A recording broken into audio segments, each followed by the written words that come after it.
लोकसभा चुनाव के लिए चौथे चरण का प्रचार अंतिम चरण में पहुंच गया है। 11 मई को चुनाव प्रचार बंद हो जाएंगे। ऐसे में सभी राजनीतिक दलों ने पूरी ताकत झोंक दी है। इस बीच बाजार की चाल बता रही है कि देश बदलाव को महसूस कर रहा है। बाजार में लगातार गिरावट दिख रही है, आमतौर पर जो सत्ता में बदलाव का संकेत मानी जाती है। ऐसे में चुनाव के बचे हुए 4 चरण में विपक्ष बड़ी लीड लेने की कोशिश में जुट गया है। कांग्रेस नेता राहुल गांधी आज तेलंगाना में थे, तो क्या कहा राहुल गांधी ने, देखिए इस खास रिपोर्ट में। तेलंगाना के मेडक में राहुल गांधी ने सभा की और उन्होंने मंच से सीधे बीजेपी को घेर लिया।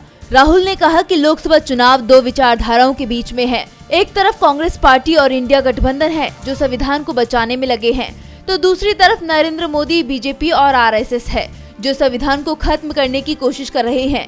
हम संविधान की रक्षा करेंगे, कोई भी शक्ति हिंदुस्तान के संविधान को खत्म नहीं कर सकती। राहुल ने कहा कि हमारा संविधान देश में गरीबों, आदिवासियों, पिछड़ों की रक्षा करता है। संविधान से पहले हिंदुस्तान में गरीब वर्ग के लोगों के पास कोई अधिकार नहीं था।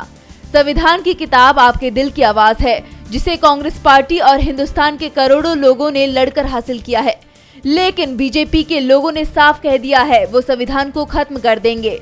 इससे पहले राहुल गांधी ने साफ कर दिया कि कांग्रेस की सरकार सत्ता में आती है तो पहले 80 दिनों में 30 लाख सरकारी नौकरियां दी जाएंगी। राहुल ने एक वीडियो शेयर करते हुए कहा कि देश के युवाओं 4 जून को इंडिया की सरकार बनने जा रही है और हमारी गारंटी है कि 15 अगस्त तक हम 30 लाख रिक्त सरकारी पदों पर भर्ती का काम शुरू कर देंगे।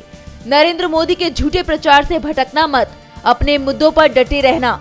इंडिया की सुनो, नफरत नहीं, नौकरी चुनो। एक तरफ राहुल गांधी इंडिया की जीत का दावा कर रहे हैं, तो दूसरी तरफ शेयर बाजार में आज भारी गिरावट देखी गई। सेंसेक्स 1062 अंक गिर गया। दरअसल पहले दौरे की वोटिंग के बाद से ही शेयर बाजार दबाव में दिखाई दे रहा है और जैसे जैसे चुनाव आगे बढ़ रहा है बाजार पर भी दबाव पड़ रहा है, क्योंकि 3 चरण के मतदान के बाद सत्ता बदलती दिख रही है और ये तय माना जाता है कि अगर चुनाव के दौरान बाजार में लगातार गिरावट आ रही है तो ये बड़े बदलाव का संकेत है। वैसे बीजेपी के नेता अभी भी दावा कर रहे हैं कि लगातार तीसरी बार केंद्र में उनकी सरकार बनेगी। डीबी लाइव की रिपोर्ट।